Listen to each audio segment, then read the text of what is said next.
Most people will not and do not wish to argue with providing aid or sanctuary to innocent people beset by civil war.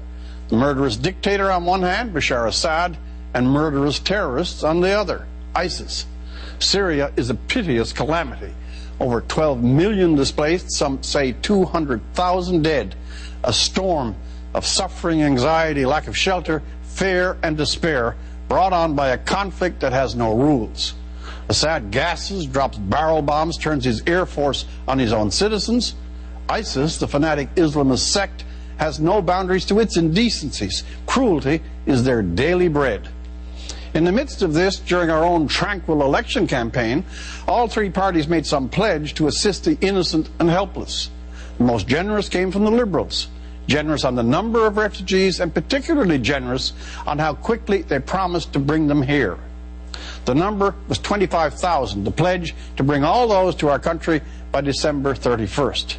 On number, there might be something of a debate, but their main opposition to Conservatives pledged 20,000, so that's not significant.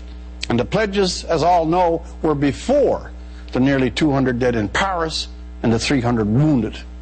In the aftermath of the attacks in Paris, and in the light of what we've heard of ISIS' declared intent to use the refugees as a cover for infiltration into the countries of the West, there is a reasonable and prudent call to hold back on or modify the speed with which this resettlement is to take place. Brad Wall, the Premier of Saskatchewan, has reasonably, in my view, made such a request. The polling of Canadians reveals Premier Wall is very close to the majority sentiment. So the question becomes, what is the argument against using a little more time, a little more caution, to gain the oversight and the protection to Canadian citizens such oversight may promise? How thorough can a background check or vetting be when it has to be conducted against the backdrop of a country in anarchy and under siege from its own president and a sadistic terror group? Keeping our eyes open does not close our hearts.